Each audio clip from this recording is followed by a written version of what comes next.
बकरा, मेरा मरियल सा बकरा, जिसे बबलू के बकरे ने बहुत मारा था वो बकरा, वो कल फिर ख्वाब में आया था मेरे, दहाड़े मारकर रोता हुआ, और नींद से उठकर हमेशा की तरह रोने लगा। खता मेरी थी, मैंने ही लड़ाया था उसे बबलू के बकरे से। उसे मालूम था पिटना है उसको, मगर फिर भी वो उस मोटे से जाकर भिड़ गया था मेरी इज्जत की खातिर, वो भी कुर्बानी से बस कुछ देर पहले। क्या कहने। मगर पापा तो कहते हैं वो जन्नत में बहुत आराम से होगा, वहां अंगूर खाकर खूब मोटा हो गया होगा। तो क्यों रोता है वो ख्वाबों में आकर? वो क्यों रोता है आकर ख्वाब में, ये तो नहीं मालूम मुझको।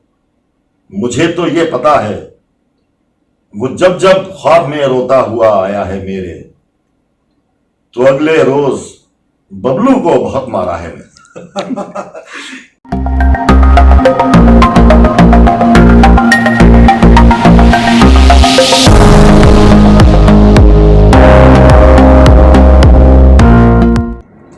नमस्कार, आप सबका स्वागत है जोधपुर सर्च की सीरीज़ में, जहां पर हम आपको उस्ताद शायरों से मिलाने की कोशिश कर रहे हैं और उनसे वो सारी बातें पूछने की कोशिश कर रहे हैं जो जनरली इंटरव्यूज़ में मिलती नहीं है आप लोगों को। तो जोधपुर आज मैं आपको उनसे मिलवाने वाला हूँ जिनकी शायरी की कैफियत में ये कहा जा रहा है कि ये पूरा दौर उन्हीं का है, ये पूरी शायरी का जो दौर है वो उन्हीं की शायरी से चल रहा है।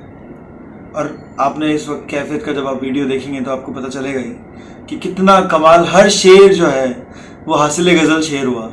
ऐसा होता नहीं है, बहुत मुश्किल काम है ये। और वो इतनी आसान शायरी करने के लिए कितनी मुश्किलात उनको होती होगी, उस बारे में हम बात करेंगे।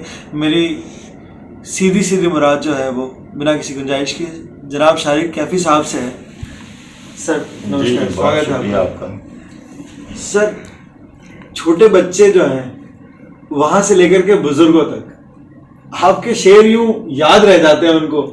लश्कर में एक काम मेरा ये भी था कि मैं घर सबको घर की याद दिलाता रहता था।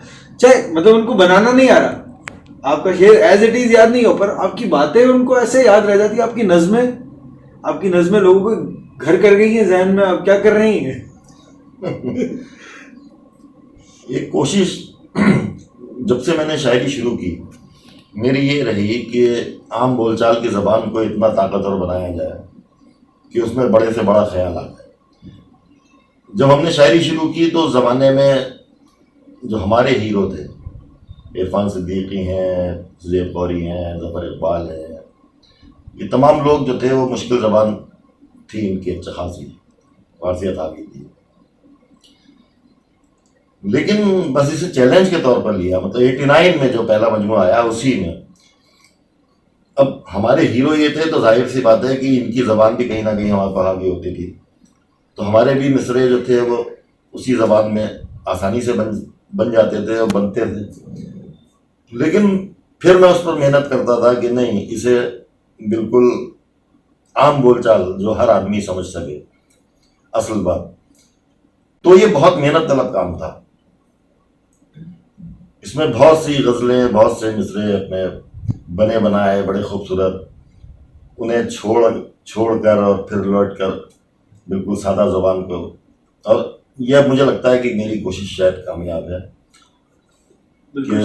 जी, स्नेह मिला है हमेशा ही जोधपुर को, और ये पहली दफ़ा है कि जोधपुर में सर पधारे यहाँ पर, और क्या लोगों ने मतलब दाद दी है सर।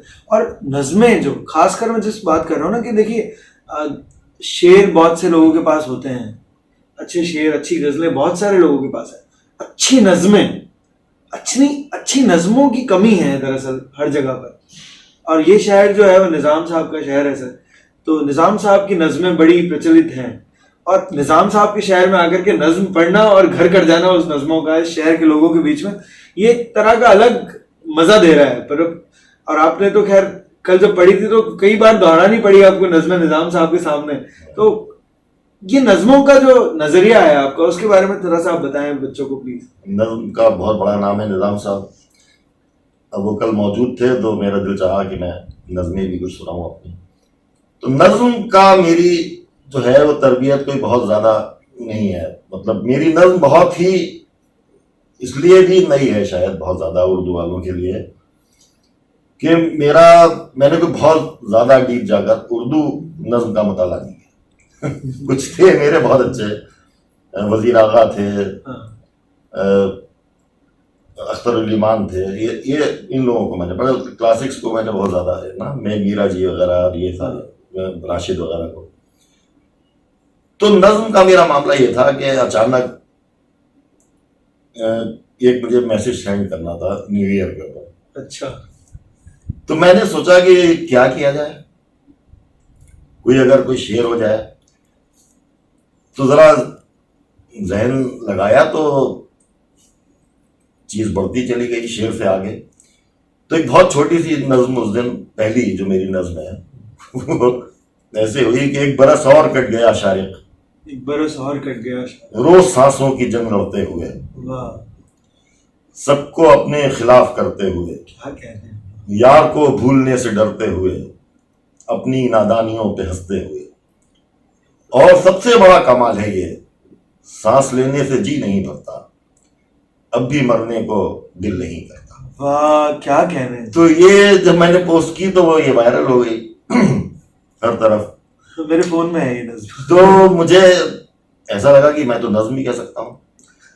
और बाकी चूंकि मेरी तरबियत शायरी से ज्यादा जो मैं पढ़ता हूँ वो फिक्शन पढ़ता हूँ। अच्छा। शायरी एक हद से ज्यादा मुझे नहीं लगता कि आपको अपनी जात को समझने में इतनी मददगार होती है जितना कि नॉवेल या।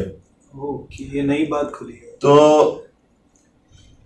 वो बहुत शुरू से था, मतलब ये कि हमने 23-24 साल की उम्र तक सारा तकरीबन वर्ल्ड लिटरेचर पढ़ लिया था, जिसमें के जाहिर है कि रशियन फिक्शन जो है वो सबसे अजीम है, फिर फ्रेंच और तमाम का उस जमाने के जो हमारे कंटेम्पररी जो बड़े शायर, बड़े राइटर्स। एक आपकी नज्म बड़ी पॉपुलर हुई सर, जिसमें आप 70 मील के सफर की बात करते हैं।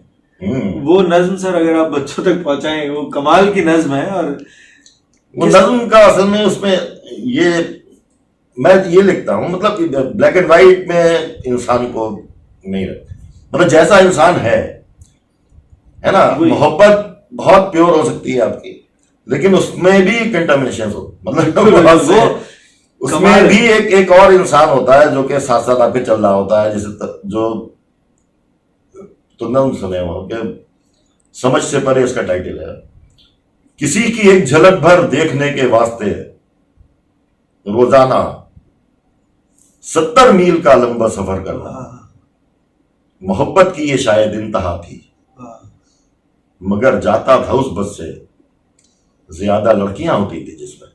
तो अब ये जो है बात के 70 मील आप जा रहे हैं किसी की एक झलक देखने के लिए, जरूरी भी नहीं कि आपसे उसकी बात होगी या नहीं होगी, और लौट आएंगे आप। लेकिन तो कितनी प्योर लग रहा है ये पहली नजर के अंदर की, ये कितनी गहरी मोहब्बत है और तमाम चीजें हैं। लेकिन इसके साथ साथ एक जो इंसान है, हाँ, जो हमारे अंदर जो असल इंसान है वो रास्ते में भी कोई ना कोई अपनी दिलचस्पियां और ये सारी चीज। तो ये मैं बिल्कुल ही उसमें बिना किसी बहुत बेरहमी के साथ बिल्कुल इंसान की जात को मैं बिल्कुल खोल के रख दिया, जरा सा भी नहीं चुराया खुद को उसमें।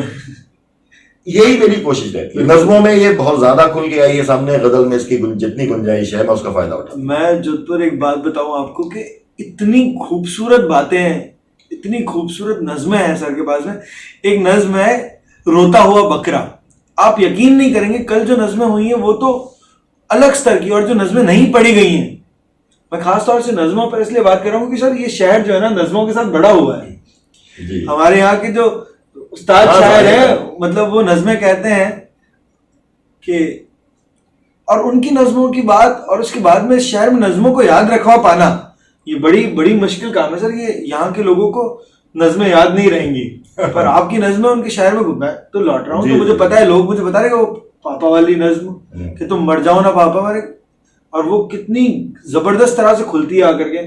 और वो बकरा, रोता हुआ बकरा, आप सोचो ये उन्वान है उसका, रोता हुआ बकरा। और वो नज्म सुनिए आप जोधपुर, और फिर मैं आपसे बताऊंगा कि शारिक साहब जो हैं वो किस पूरे उनके वालिदान से शायरी उन तक आती है और उन्होंने किस तरह से बदला है अपनी शायरी को।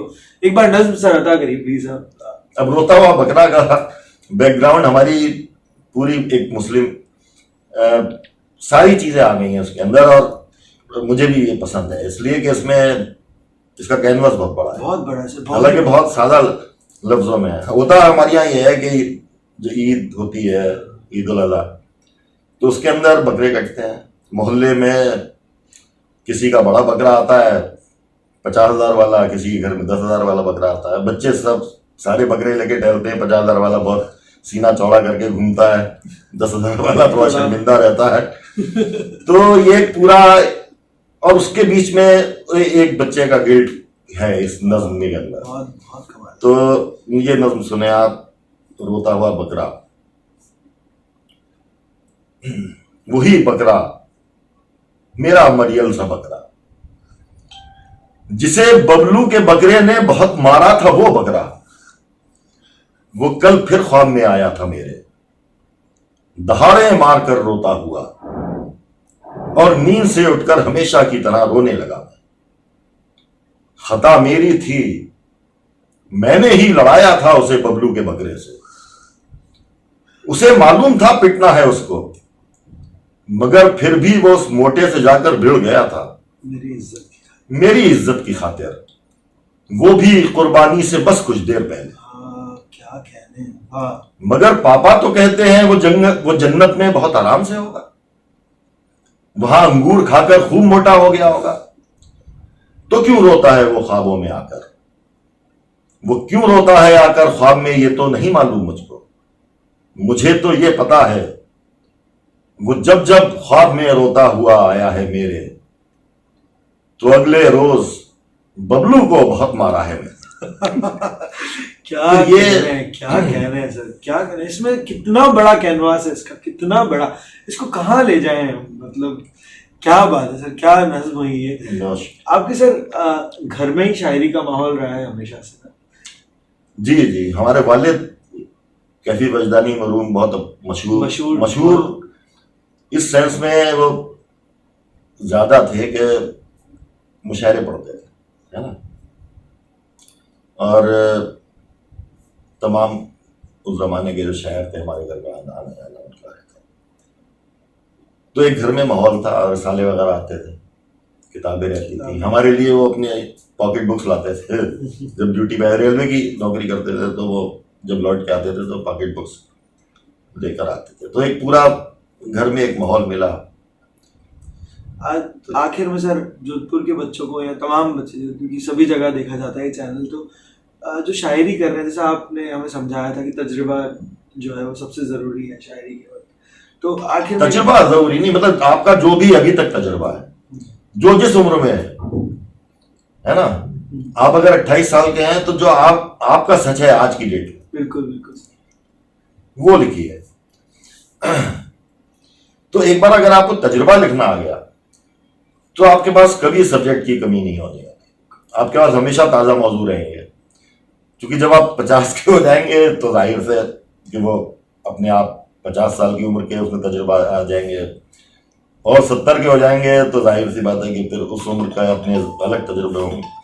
तो एक ये बड़ी अहम बात है, लेकिन ये बड़ा मुश्किल काम है, मतलब कि आप गज़ल की शायरी के अंदर तजुर्बे को इस्तेमाल करना सीख जाए, इसके लिए बड़ी मुश्किल है। जोधपुर का बहुत बहुत शुक्रिया इस पूरे वीडियो को देखने के लिए।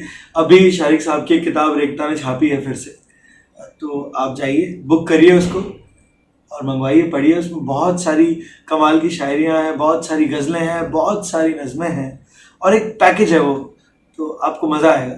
और शारिक कैफी साहब का बहुत बहुत शुक्रिया, उन्होंने छोटे बच्चों की इल्तिजा सुनकर मतलब यहाँ जोधपुर तक का सफ़र तय कर लिया। और सर बहुत बहुत धन्यवाद आपका। अरे नहीं, बहुत आपका बहुत उम्दा कैफियत, आपका बहुत लाजवाब, पूरा कॉन्सेप्ट मुझे बहुत अच्छा लगा कि कम शायर लेकिन उन्हें पूरा वक्त देकर, ताकि एक पूरा इम्प्रेशन बन सके और नए लड़कों की तरबियत हो सके कि भाई आजकल बुनियादी तौर पर चल क्या रहा है ना।